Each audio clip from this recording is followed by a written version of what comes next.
현장에 가보면 공통된 의견을 주십니다. 집주인들은 매물을 내놓고 있는데 호가를 내리지는 않는다. 급매물로 내놓지는 않는다는 얘기죠. 매수자들은 최근에 문의가 좀 많이 줄었다. 그 얘기가 무슨 얘기냐면 현재 부동산 시장 분위기를 보여주는 단면이라고 저는 보여지는데, 집주인들은 어떤 마음이에요? 잠실 엘스 같은 경우에 최고점이 27억까지 거래가 됐었고요. 최근에 뭐 22억, 23억, 24억. 여기서 더 올라가게 되면 몇 억 가야 될까요? 35억, 40억 가야 되잖아요. 잠실 엘스가 40억에 가면 강남의 개포나 또는 반포나 100억 가야 된다는 이야기가, 이게 사실은 집주인들도 아는 거예요. 계속 올라가기는 쉽지 않겠구나.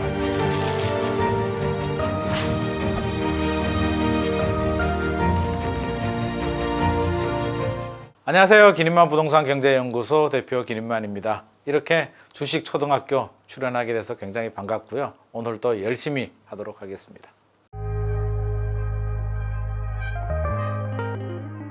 올해 부동산 시장 상황을 지금 전문가들 사이에서도 의견이 갈려지고 있습니다. 바닥을 찍고 이제 회복을 한다. 무슨 소리냐. 기술적 반등을 하고 다시 조정장 들어간다라는 의견이 분분한데, 우리가 미래는 알 수가 없죠. 그래서 지금 단정해서 답을 내릴 수는 없는데, 분명한 사실은 1월보다는 반등한 것은 분명한 사실입니다.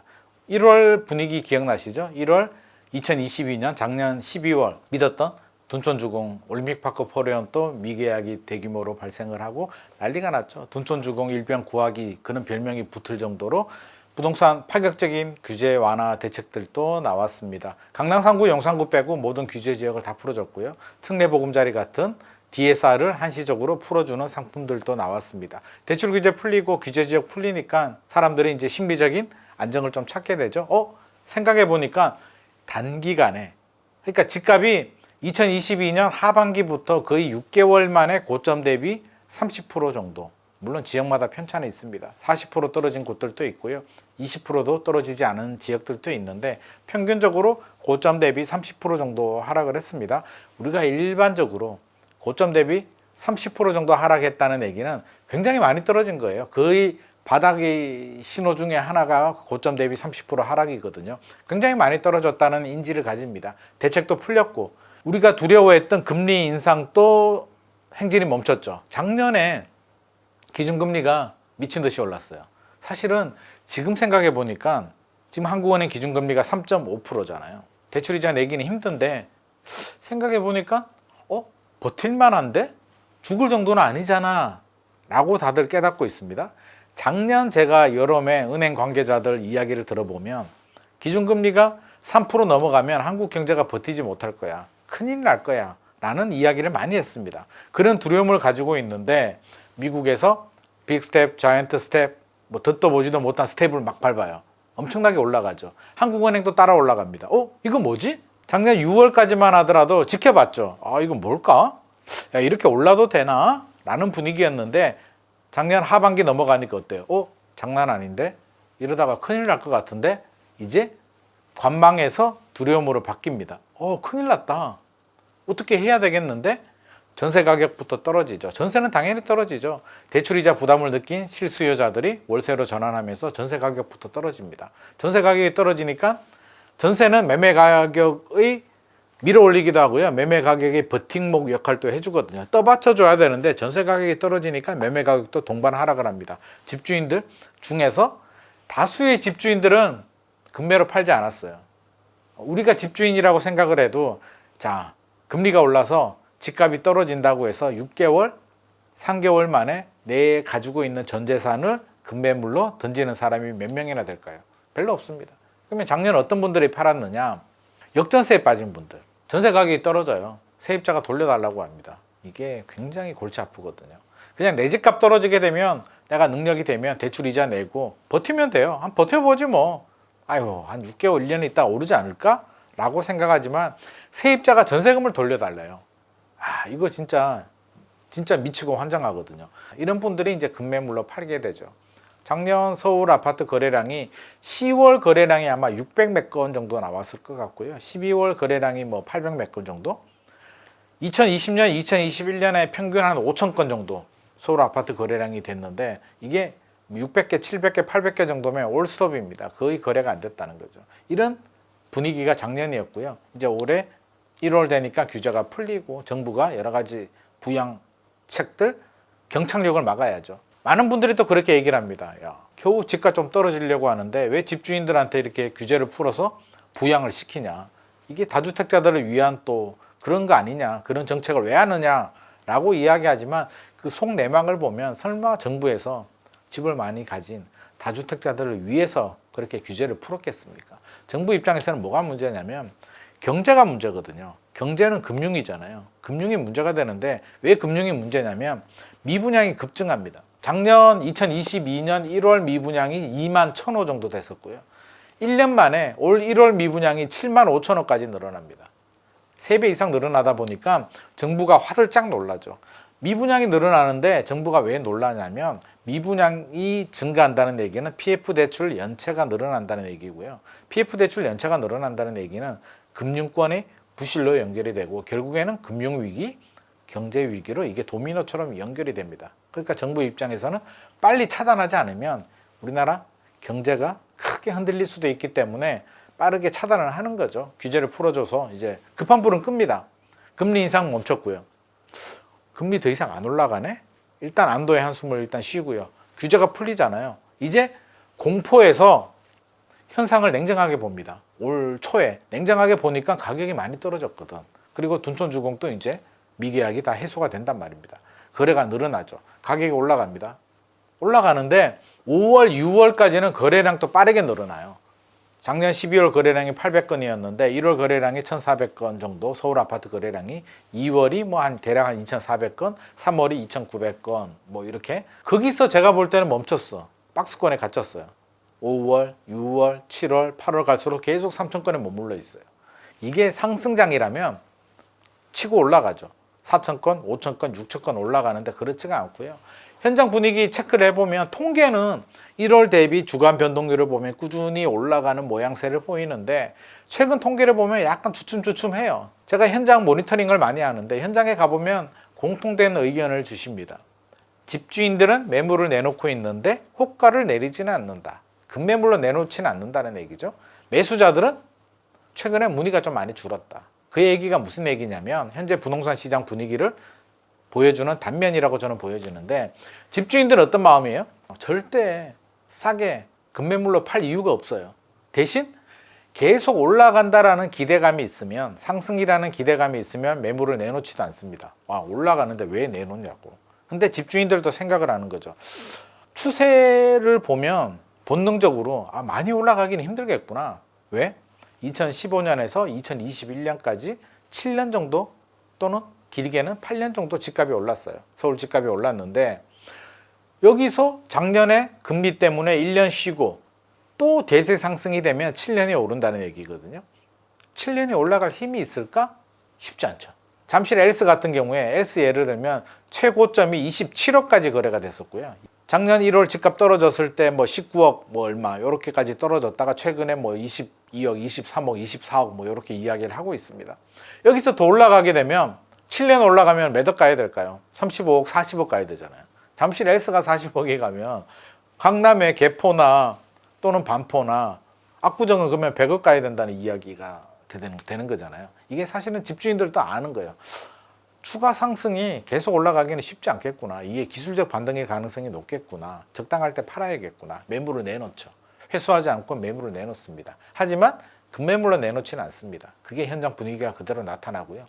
매수자 입장에서 보면 어때요? 매수자.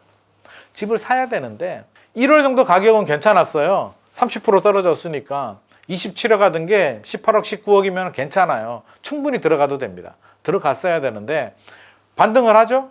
기술적 반등한단 말이에요. 22억, 23억, 24억.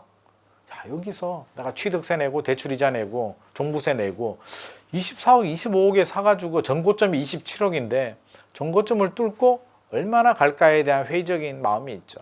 조금 더 내려가면 내가 살 마음은 있는데 지금 들어가서는 큰 돈은 벌지 못하겠다. 설사 27억 가더라도요. 24억에 사서 27억 가면 3억 번 것 같잖아요. 실제로 다 빼보세요.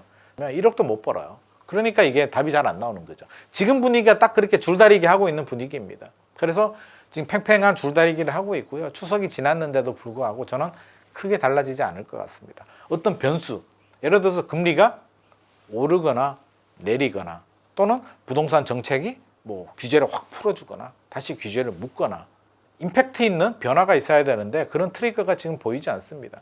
금리만 보더라도 한국은행이 올릴 것 같습니까? 내릴 것 같습니까? 제가 볼 때는 동결입니다. 올리지도 못하고 내리지도 못합니다. 금리 내리면 어떻게 돼요? 와, 금리 내렸다. 이제 많은 투자 수요자들이 아마 들어올 겁니다. 그러면 집값이 다시 반등을 하죠. 내년 4월에 뭐가 있나요? 내년 4월에 총선이 있습니다. 총선 앞두고 집값이 급등한다? 아우, 저는 생각만 해도 제가 그런 고위층이라면 굉장히 싫어하는 시나리오 중에 하나가 될 것 같습니다. 총선 앞두고 집값 오른다는 얘기는 표가 날아간다는 얘기고요. 반대로 금리를 내렸어요. 그럼 어떻게 될까요? 또 시작이야? 이번에 내리면, 이번에 금리가 오르면 또 어떻게 되는 거야? 내리지도 않았는데 또 오른다고? 큰일 났다. 심리가 위축이 되면서 집값은 다시 하락폭이 굉장히 커질 겁니다. 역시 총선을 앞두고 집값 하락이 역시 정부 입장에서는 부담되죠. 야, 규제를 풀어야 되는 거야? 어떻게 해야 되지?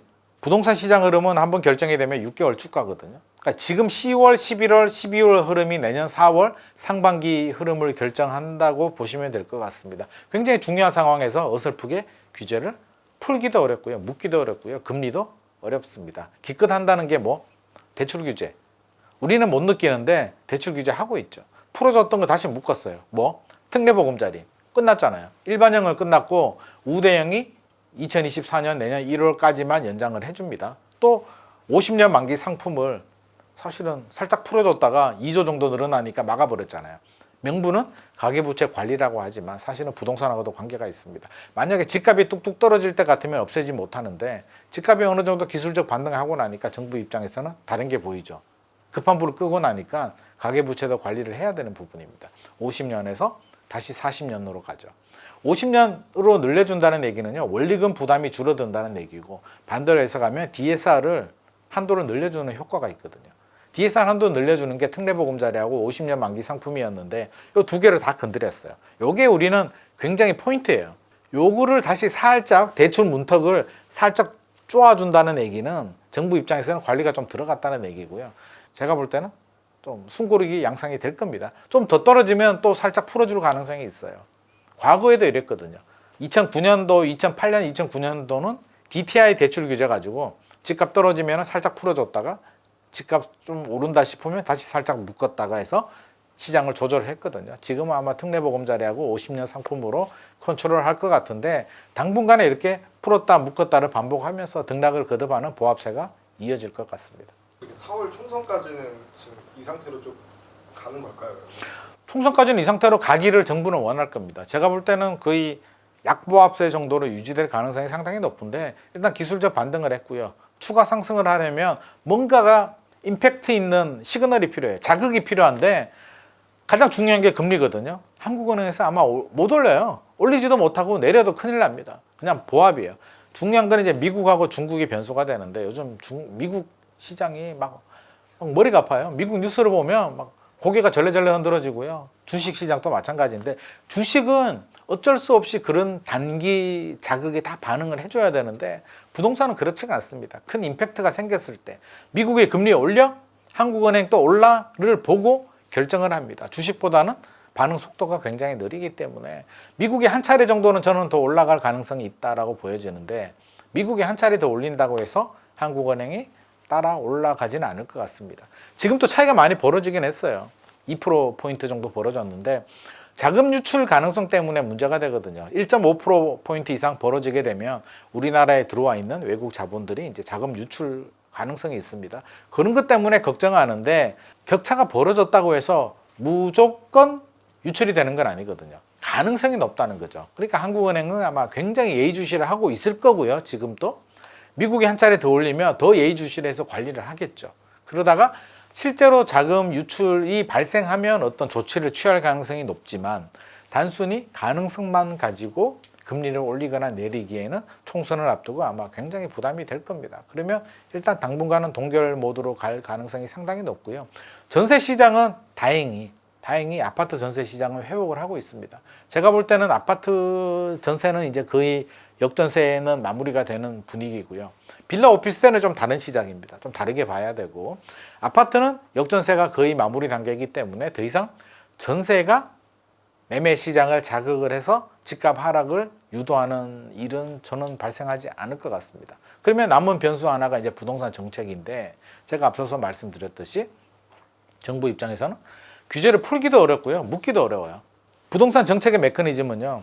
상한선, 하한선이 있으면 상한선을 뚫고 집값이 많이 올라가면 오버슈팅이 되면 규제를 하고요.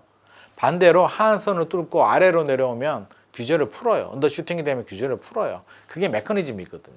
근데 지금은 그냥 미지근한 분위기예요. 부동산 시장이 폭락도 아니고 폭등도 아니잖아요. 굳이 정책을 지금 뭐 풀 필요도 없고요. 묶을 필요도 없는데 만에 하나 집값이 떨어져요. 상당히 많이. 뭐 미국이 금리를 너무 많이 올려가지고 한 3번, 4번 올렸어. 한국은행이 0.5 정도, 0.5%포인트 정도 올렸다. 놀라겠죠. 집값 떨어지겠죠. 그러면 정부는 남은 규제를 풀 가능성은 있는데 지금 상황에서는 아마 그런 단계는 아니기 때문에 아마 대출 50년 만기나 특례보금자리 요거는 지금 했고 나머지는 아마 가급적 손대지 않고 추석 전에 공급 대책 나왔듯이 아마 공급에 좀 집중하는 정책을 펴지 않을까. 공급에 집중하는 정책은 우리 수요자들한테는 크게 자극을 주지 않거든요. 그렇게 본다면 뭐 지금 흐름이 내년 총선까지는 간다. 중국이나 미국에서 큰 일이나 뭐 중국이 부도난다든지 뭐 예를 들어서 미국이 금리를 막 올린다든지 이런 일이 발생하지 않는 한 뭐 큰 자극은 없을 것 같습니다.